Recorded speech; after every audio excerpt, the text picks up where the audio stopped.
Good evening, new incoming Blue Jays and Blue Jay families. I'm going to go ahead and get started. So thank you for being here. You have joined us for our Hop on Board webinar series.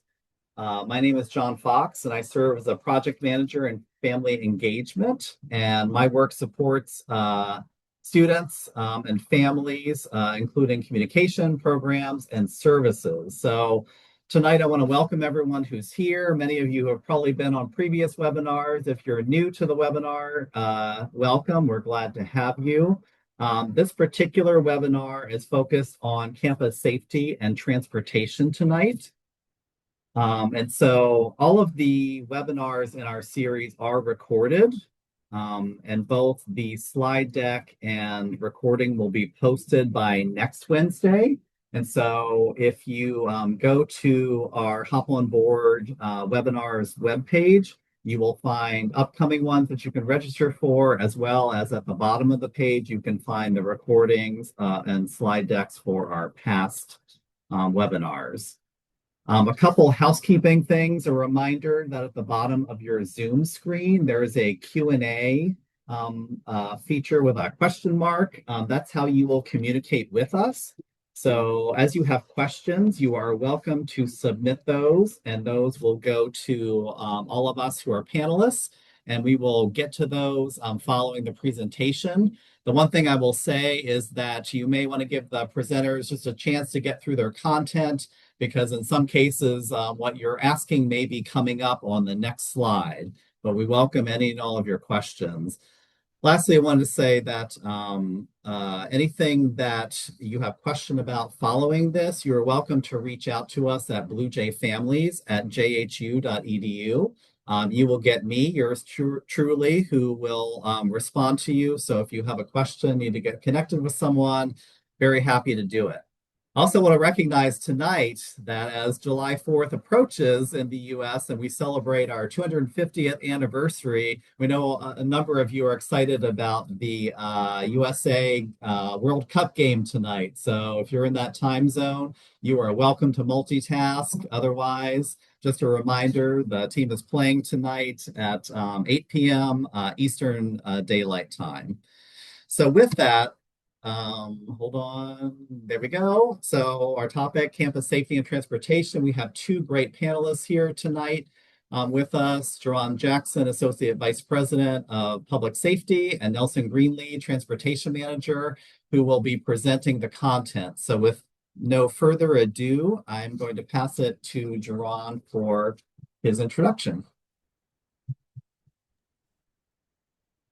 Thank you, John, and good evening, all. As mentioned, my name is Jerron Jackson. I'm your Associate Vice President for Public Safety here at Hopkins.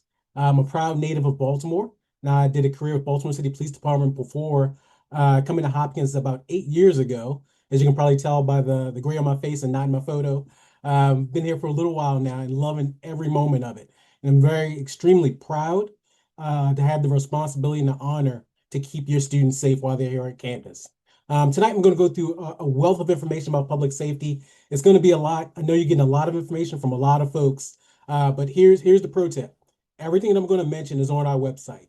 And if you want to go to publicsafety.jhu.edu, you'll find everything I'm going to mention tonight in my presentation and a lot more information about our public safety program, safety tips, and a lot of resources for families and for students. So with that, I'll go ahead and get started. So one of the first things I want to go through are the myriad of uniforms you're going to see on Homewood campus and Peabody campus if your student goes there. We have a lot of folks, they have a lot of different roles and responsibilities.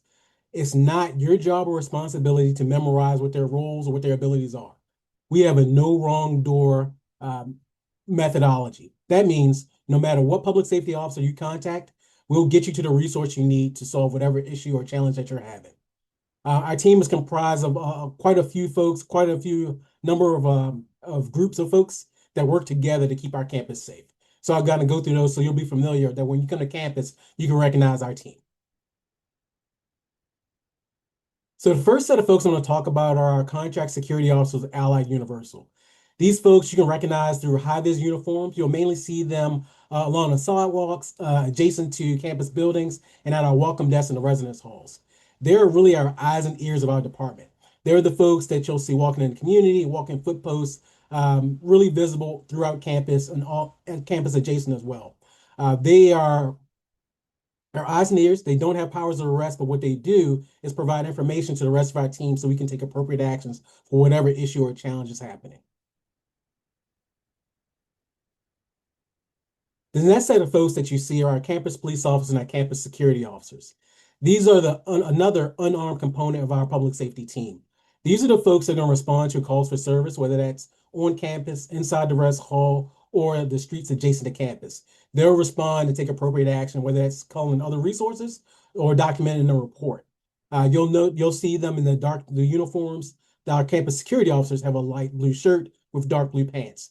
They are all sole travel campus in marked vehicles that are marked public safety. You'll see them on segways and small SUVs, and also on foot and sometimes on bike patrol as well. We're really proud to have developed a program where we support members of our community who are going through mental health crisis or having mental health challenges.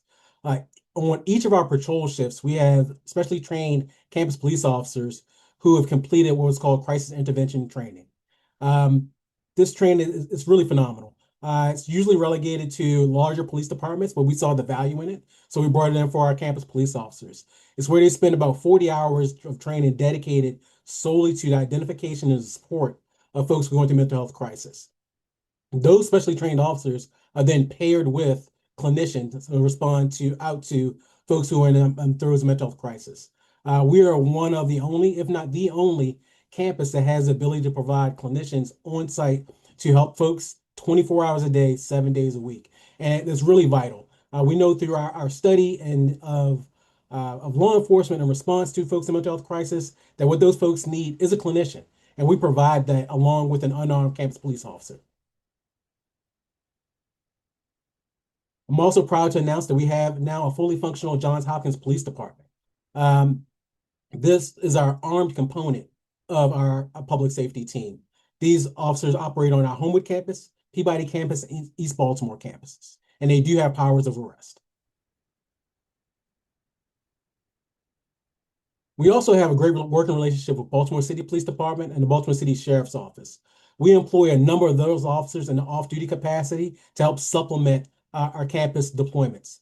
Well, you'll see them as really campus adjacent or the communities adjacent to our campuses.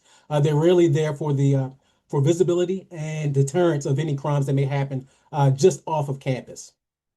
They also patrol in our SUVs that are marked public safety.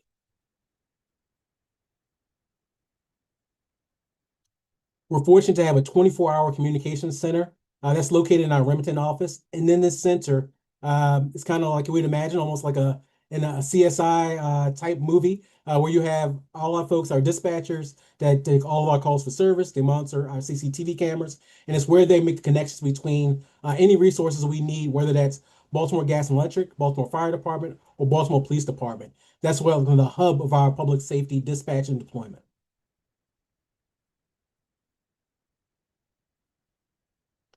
Throughout our campus, we have a number of blue light call centers or emergency phones. They look exactly as they're depicted. We call them blue lights because each one has a blue light on the top. The reason for that blue light is that as you're at one light, you'll be able to see the next light, and it provides safe routes to travel throughout campus. They were really vital prior to folks having cell phones, but even now for folks that want to get direct contact with our dispatch center, they can use those blue light call centers. They're located throughout campus and adjacent to campus as well. And as the slide says, we have over 1,000 CCTV cameras located on campus, really strategically placed at entrances and exits to campus, entrances and exits to our buildings, and that deployment is being monitored every day and developed as our campus expands. We expand our CCTV camera network as well. Again, lots of information, but all of it can be found at our website. It's publicsafety.jhu.edu. Again, I encourage you to visit it often as information changes. We update it with any of our crimes that may happen around our community, resources as they become available. So please check it frequently. One of our goals and one of our methodologies of keeping our campus safe is to provide actionable information to our community members.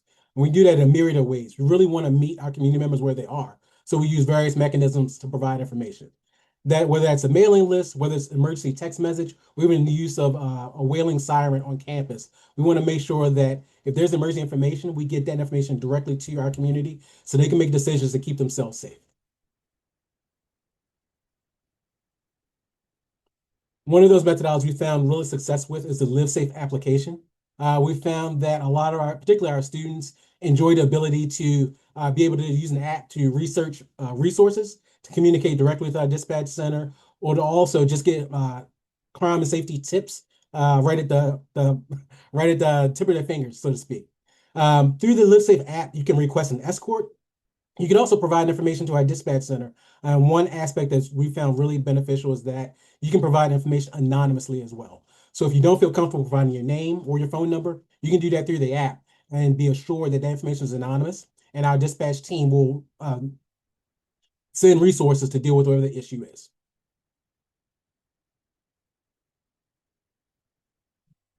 One thing I've learned really quickly in my time at Hopkins is that it's really one of the most polite campuses I've ever been to. With that being said, oftentimes when folks think something is lost, or I'm sorry, when they think something is stolen, typically it's lost and someone has picked it up and sent it to our lost and found. So please, before you report something stolen, give our lost and found a call. Typically, we'll have it. We've had everything from guitars to earbuds to wallets to passports to ID bracelets. You name it, we found it and have it in our lost and found. So please give them a call. Just remember that your student will need a JHU ID card or a photo ID card to pick up whatever that item is. Typical hours are Monday through Friday, 9 to 4:30, but we can make arrangements for off hours as well. Just give us a call. And lastly, our public safety office is located at 3001 Remington Avenue. It's really campus adjacent. It's probably about a 2-minute walk from campus proper. And in that space is houses our administrative office, our investigative unit, the communication center that I described, lost and found, and we do a lot of training there as well. So that's really it in a nutshell for public safety. Again, I encourage you to visit our public safety website. That's where the information is, and I'll be on for questions later. Thank you. Thank you, Jerron. Well, great introduction.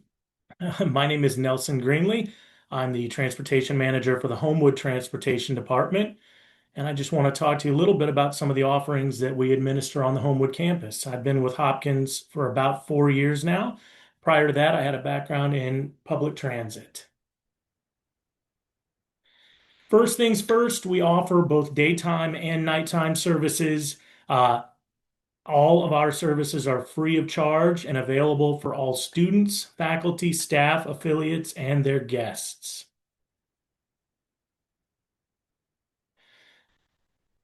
Our services start as early as 6 in the morning and we run straight through until 2 a.m. In the daytime, we run a very robust fixed route network, and that's the type of shuttling where you go to a bus stop and you wait for the bus. In the evening, around 6 o'clock, that shifts to an on-demand model where you hail the ride via an app and we come and get you and take you to your destination. There's a picture right there of our daytime shuttles. All of our shuttles are very recognizable. We use a unified fleet of 4 transits that are all wrapped blue, and they say Blue Jay on the side. So Blue Jay is almost a, what is that, a metonym for this, all of our services. Anyway. All righty. As I mentioned, in the daytime, we run what we call fixed route. So that is what you think of when you think of a bus service. We run defined routes, defined lines, and our goal is to make it really easy to get around Baltimore without a car. We want to provide safe, reliable, and efficient transportation that connects Hopkins properties. To that end, we have an artery line, an arterial line. We call it the Homewood Peabody JHMI, or the Jimmy for short. That's our bus route that connects the Homewood campus with Peabody, Penn Station, and the East Baltimore medical campuses. This service begins at 6 in the morning and runs all the way until 1 in the morning. It runs as frequently as every 6 minutes during peak and about every 10 minutes for most of the day. You won't have to wait long to get on this bus. And this is the one that's serviced with our big transit buses, including our brand new electric buses.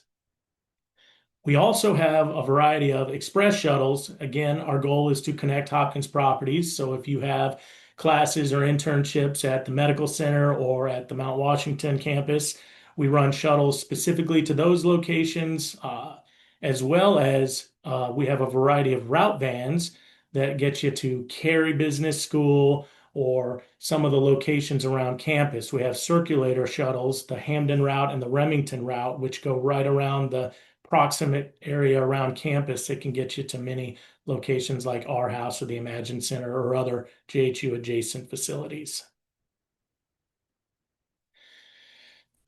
As Jerron said with his information, all of our information is also available on our website. It's a little bit of a mouthful here, but you can take a screenshot or it'll be available in the presentation afterwards.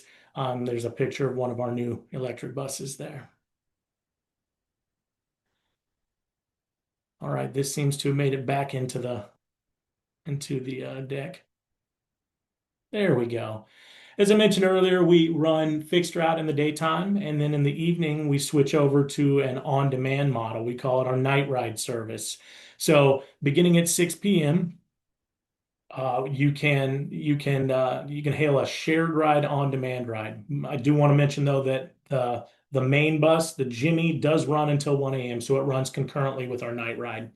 The night ride, a lot of folks just call it the Blue Jay. Like I said, it runs 6 to 2.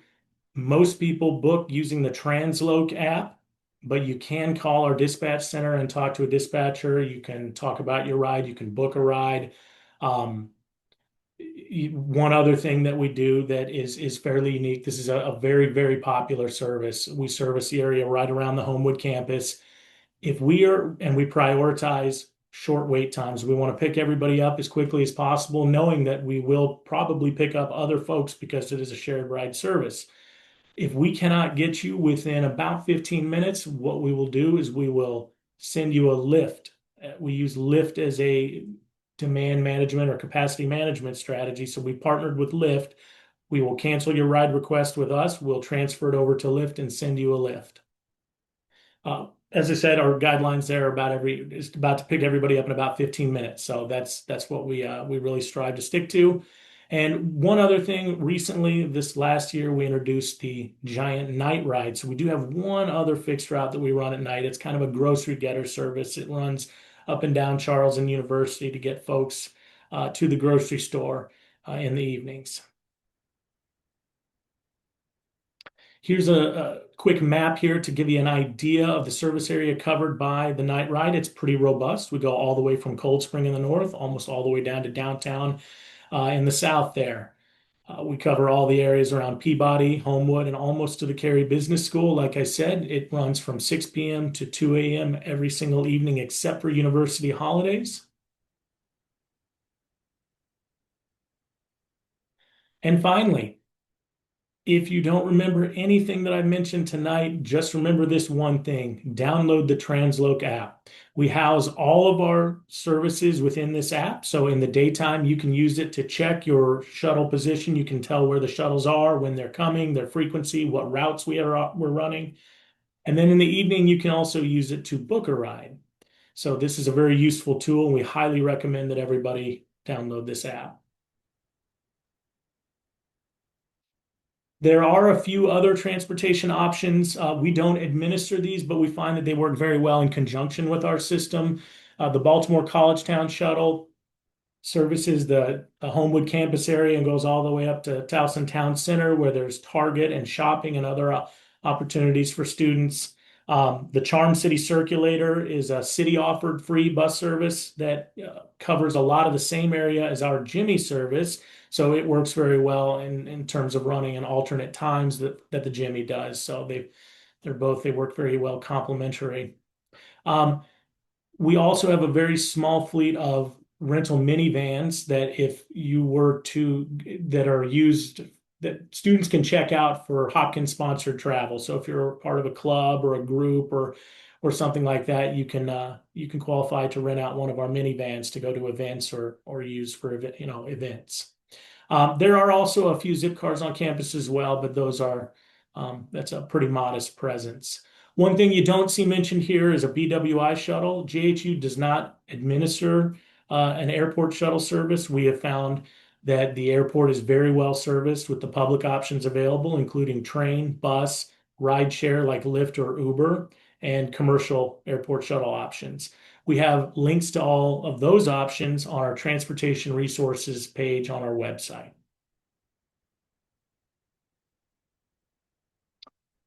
And finally, that is all that we have, and we can take questions. Thank you. All right, thank you so much, Jerron and Nelson. Appreciate your presentation. So just a reminder to families, if you have a question that you would like to have answered on these topics, please submit that on the Q&A chat window. We're happy to take those.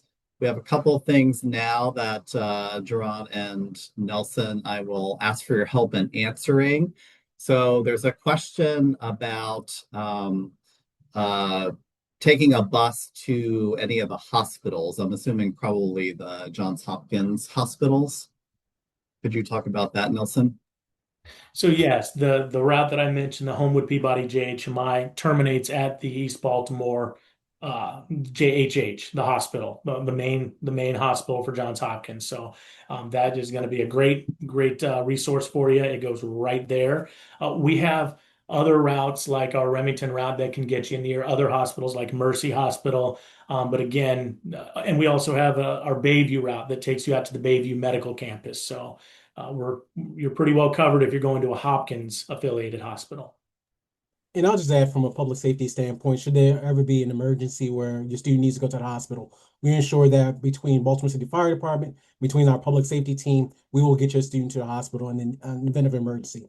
And even if it's what we call a minor emergency, maybe it's a sprained finger or something like that, we'll also get them transported and get that medical treatment.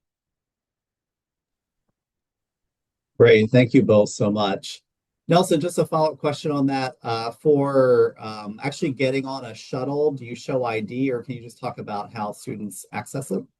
You don't need an ID to ride the fixed route shuttles in the daytime. In the evening, to book a ride on the Blue Jay, an on-demand ride, you do need a .jh or .jhu email address and a valid 10-digit phone number. Okay. Very good. And kind of related to that, Nelson, there's a question about with an incoming student and their family, if they haven't actually registered for classes yet, can they still ride the shuttle? They can take the daytime shuttles. You can hop on the fixed route anytime, and that would be a great way to get you around town. In the evenings, though, we actually you do have to have that .jh email address in order to use the on-demand service. All right, so a few more travel questions. So Nelson, there's a question about getting to Towson. The Baltimore Collegetown Shuttle Blue Route is available, and you can Google Blue Collegetown Shuttle. That is the exact that's how I would do it, and that services that every day of the week. All right, great. We talked about that you don't need a pass to ride the shuttle. Correct. And they are all free, as is the Collegetown Shuttle. That is also free. Great. The question I see about the hospital, the Homewood Peabody JHMI bus begins its service at the Homewood campus and terminates at the hospital. And it goes every 10 minutes throughout the day. So you can use our services to get there. And as Jerron said, if it was an emergency or there was an issue that is not covered in just regular transportation needs, at the university, we will make sure that we get you there. The university. Great, thank you for that. And then Nelson, can you talk a little bit about the airport travel routes available? Absolutely. The most common way is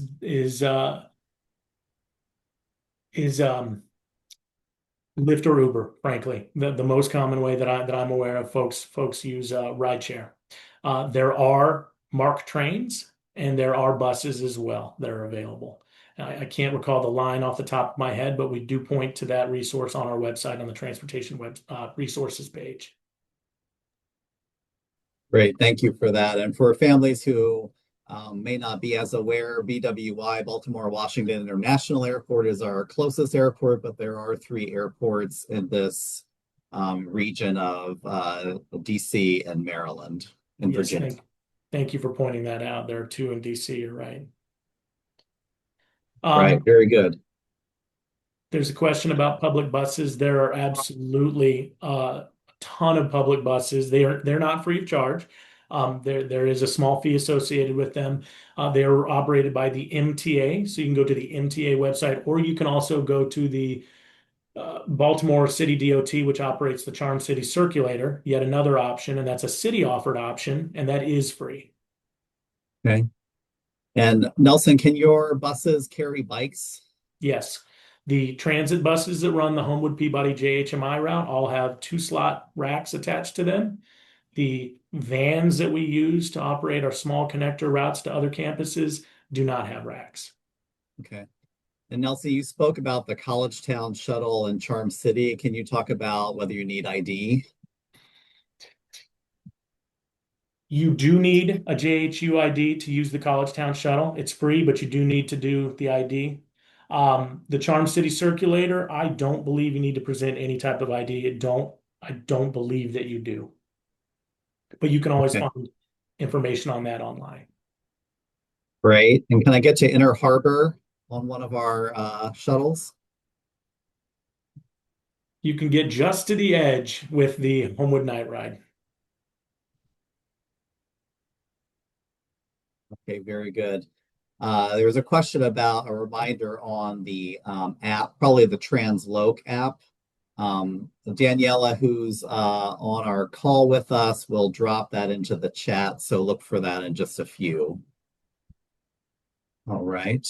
So I have a question, Gerard. I'm going to throw a question your way. How about that? So can you just talk a little bit about how students learn or are educated about being safe off campus?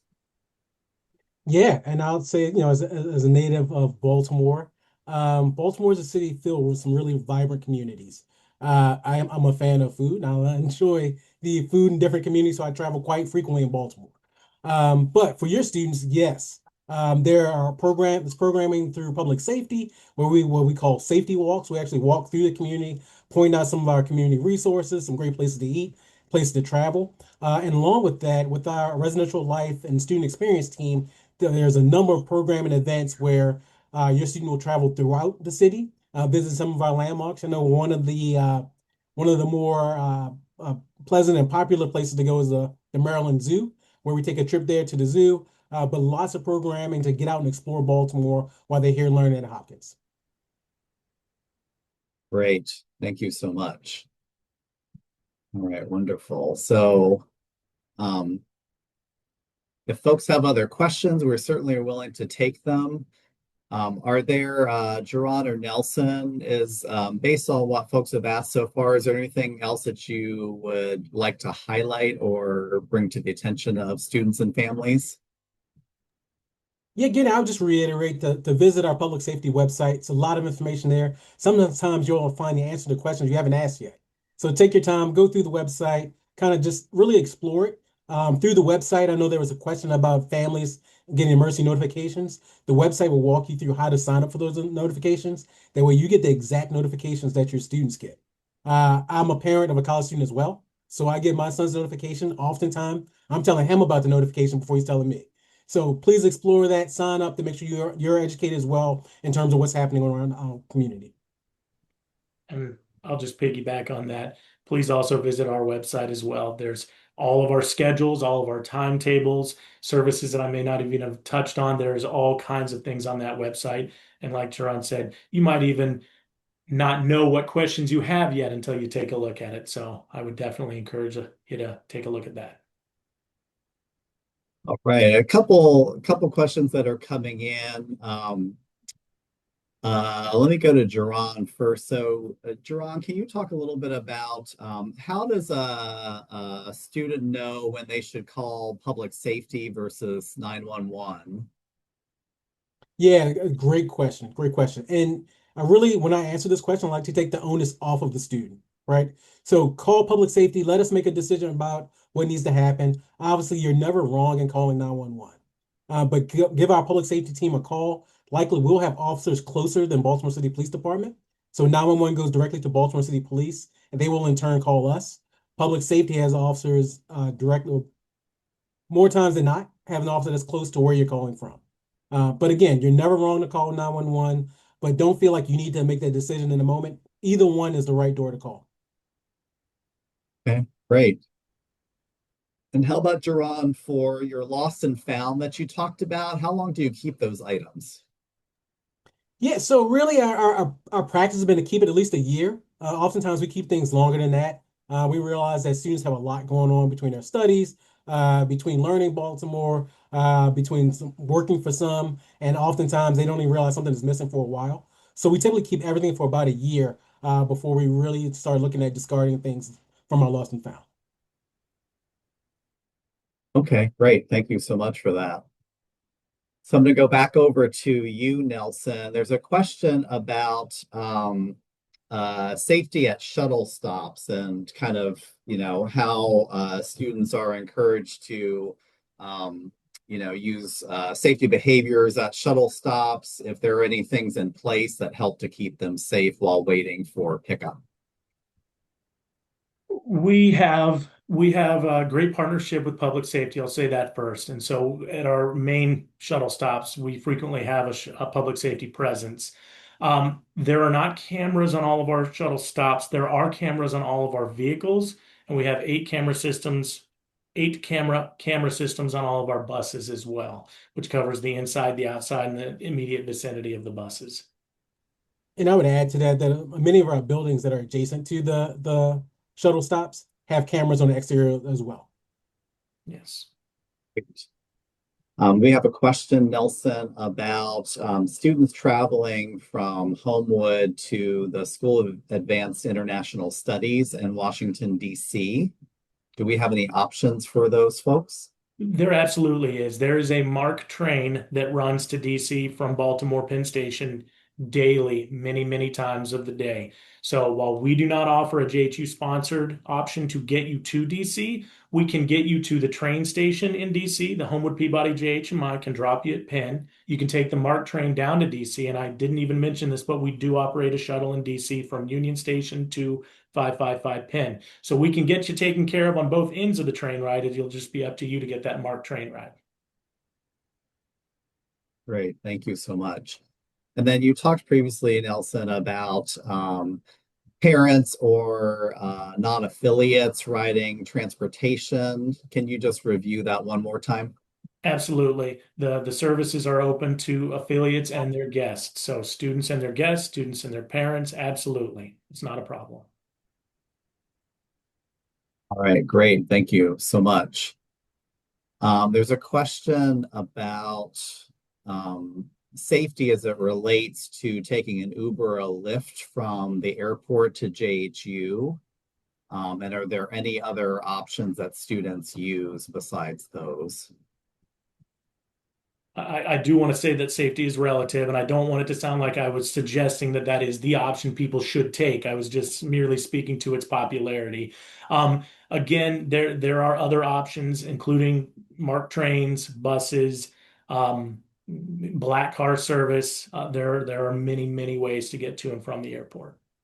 And I would just add that even taking the airport out of the equation, with students and families using Uber and Lyft, still practice all your safety principles, right? Let someone know where you're going, have someone either track your location, share your Uber or Lyft information, driver information, and vehicle information with a neighbor or with a friend, with a family member. Make sure you're still practicing all those good rules to keep you safe, whether you're going to the airport or just traveling around the city as well. Yeah, and to that I would say there's also, I mentioned earlier we use Lyft as a capacity management tool for our service. We do have an opt out though. If you choose not to use Lyft or if you prefer not to, you can certainly opt out of it as well. Okay, very good. Thank you so much for that. Jerron, a question for you. So when thinking about safety and crime on campus, what are the things that are most common on a campus like Johns Hopkins? When we say things that are most common, we mean common in terms of questions that asked, or what do we mean? No, more in terms of your statistics of what actually occurs and is logged as some kind of crime on campus. Yeah, awesome. I mean, we're at the world's most renowned research institution, right? So I should expect a question about statistics. And really, that's why we really built out a really robust section on our public safety website that allows you to look at all the crime statistics on campus and with campus adjacent. And really, once you go to our website, you want to look for Clery data and crime data, and all that's there for you to access and research and to use that data as you will. Great. Thank you so much. Right, very good. Okay, families and incoming students, are there other questions you have for our panelists? You'll have other opportunities to ask them in the future, but if you have any, we are very welcome to, we would welcome you sharing those. A new one just came in. Any information or tips on parking on campus on move-in day? It is limited. Maybe I should answer that one, Yeah, Nelson. yeah. You frankly, John. Not that I run parking, but I'm happy to, you all can supplement. But move-in day is very exciting. So I know folks are planning for that. The thing that I will share with you is that we have a whole team of folks from the staff at on-campus living to folks from parking services to folks like myself who are focused more on the families arriving at campus, who will guide you onto campus, as well as direct you to both short-term parking for unloading, as well as longer-term parking for you to spend a portion of your day on campus. So so students, as you receive communications from on-campus living about move-in, if you can be sure to share those with your family, that will have information about where you should arrive, because you will arrive, pick up your key first, and then you will go to your residence hall directly from there. You also will have a schedule that day when orientation will start. And for families, you also will have a family orientation that you will hear from me about. So there definitely is a lot to take in. It's easier for me to say to you now, though, is that we will have plenty of people here to help you find where you need to be at any given time. And our goal by scheduling you, you will be scheduled in shifts. So not everyone arrives all at 9 a.m. in the morning. And part of that is really strategic because we want this to be as stress-free as possible and for you to be able to navigate where you need to get to. So as you arrive, there will be a lot of smiling faces here who will direct you and make sure that you feel well attended to. So thanks for that question. Anything you'd add, Nelson or Jerron? Well covered. Yeah, I think you summed it up really well, John. Well, thank you. All right. So there's a question about students who are working in research labs and best practices with regard to safety and travel. Yeah, I'll start off, and Nelson, if you want to add to that, I'll just say that all the resources that we discussed tonight are available right now. So we're not waiting to the beginning of the academic year to start these resources. Everything's available right now. So if you have a student, a transfer student that's conducting research on campus right now, all of our public safety resources are available to that student. And same with our transportation resources. We don't stop running in the summertime. We run all year round. Great. Thank you for that. Let's see. So a couple questions, I think, since I was talking about move-in and orientation, we got a couple questions on that. So Jerron and Nelson, if you can humor me for one moment, I'll I'll answer those ones. So one question about orientation for families. So for incoming families, when your student moves in, there will be an in-person orientation offered on their day of move-in. You will get information about the time of that and also where it will be, but it will be towards the end of the move-in period on that particular day. That orientation, it's a 1 hour. It is optional, and we would, of course, love to have you. But that will be at the end of the day on your students' move-in day. And for folks who can't be here on the August 23rd, which is our primary move-in day, we will be live streaming that event. So if you cannot be here for whatever reason, we are prepared to include you so you can at least tune in and see that presentation. So thanks for asking that question. Let's see. All right, so there's a question about move-in. So for students who have been offered and admitted to a pre-orientation program, which are starting on August 19th. The question is about the procedure for moving in. In short, yes, the procedure is the same. It will feel a little bit different based on numbers of people, but it will be essentially the same process. So, and you will get information from us in advance of that move-in date. So thank you for that question. Here's a great one, Jerron, asking about safety tips and safety in regards to walking by oneself across campus late in the evening. Yeah, I mean, what I tell folks is always trust your gut. If a student ever feels unsafe, give my team a call. If they're walking across campus, we can provide a walking escort, we can provide a vehicular escort, or we can provide a virtual escort through the LiveSafe app where we can watch them walk from our dispatch center. But there should never be a time where a student feels unsafe. If they do, go to the nearest blue light phone or use their cell phone, contact my team. We'll come out and make sure they get safely transported to where they need to go. All right, great.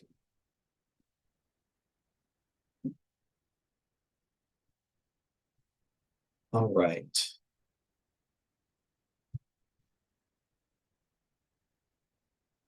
Let's see. Okay, so a couple more questions on orientation. I know you're excited. It is July now, so we're like a little over a month out. So we're excited here too. So, question on will there be a parent orientation on the pre-orientation day? Yes. There will be the same program with the same folks presenting on August 19th for any of the pre-orientation students who are moving in. So great question. Um, there's a question about confirmation of the move-in day. So in short, really there's two main move-in days. One is for the pre-orientation students, which means they applied to and were accepted into one of the pre-orientation programs. And those folks will move on August 19th. And then for the majority of students, will be on Sunday, August 23rd. Which is also when the new student orientation program begins at the end of the day. So once you get them moved in, they will quickly transition into their orientation start, which will be that following week. Question about orientation and any events that parents should attend after August 23rd. I will say we are delighted to welcome you to Baltimore, and you are welcome to stay as long as you like. However, your student will be engaged from after dinner time on the 23rd all the way through that next week. So if you stay, you should plan to make that your own vacation with your family and not really have time to see your student. And I don't say that to be discouraging, just they will be very busy and they will be very focused on meeting one another, acclimating to Johns Hopkins and learning what they need to do. And so we will try to make it as smooth a transition because we know it's both physical, emotional, and all of those things as you drop your student off at campus. But great question. All right, I'm going to do a last call for questions, particularly on campus safety and transportation. Anything that folks want to ask, you're welcome to put it in the Q&A. All right. Jerron, I'm going to give this one to you. It's about pre-orientation. Just kidding. So there's a question about for parents during pre-orientation, how long do you recommend parents stay after drop off?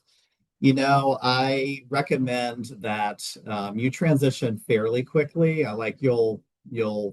Your student will enter. So if they're here for pre-orientation, that afternoon they will start engaging with that group because each pre-orientation program admits a certain number of students, and they will start their program together, and so that will happen pretty immediately. So you will be, helping them get settled initially, have a meal with them, have your family orientation, and then they will go about their pre-orientation program. So great question.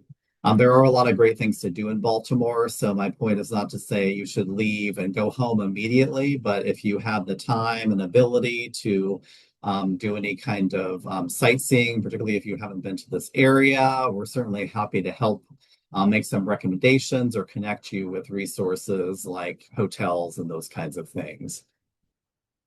All right. All right. So a question, Nelson, about can students use the shuttle with family members during the move-in period specifically? Yes, they can. Again, as I mentioned, all the daytime shuttles, you don't need a student ID to do that. I'm not sure when in the orientation process, John, that the JET IDs are issued, but once that occurs, the student can book a Blue Jay night ride and ride with their friends and family as well. Great, great. Thank you so much, Nelson. Okay.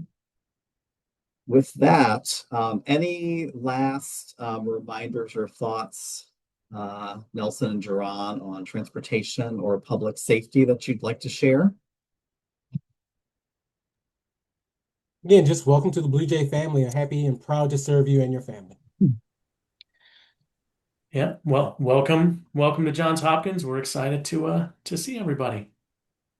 Awesome. Great. Thanks so much. Well, please join me in thanking our panelists for the presentation tonight. That was a lot of great, valuable information. As a reminder, just next Wednesday, we'll have both the recording as well as the slide deck posted onto the Hop on Board webpage. So it will be at the bottom of the page under past webinars. So you'll be able to find that by next Wednesday. A reminder that I make every week, but I just want to make sure that folks are clear. So for new student orientation, that begins at 6:30 p.m. On August 23rd for your student. And that will continue all the way up through the Sunday, because then that next Monday, August 31st, is when they begin their first day of classes. So as I mentioned, and people were asking about staying in town and connecting, your student will not likely be available physically to connect during that time. So we encourage you to allow them that space to kind of connect and really engage in orientation, because we will have them quite busy and a lot to share with them. So please, I will send out a reminder in anticipation of our next Hop on Board webinar. And from Student Transitions and Family Engagement, I want to thank you for being here. For those who are going to watch the World Cup game, giving you like 10 minutes to get ready, get your snacks in order, and then start watching. So please enjoy. Happy 4th of July, everyone, and thank you. Good night.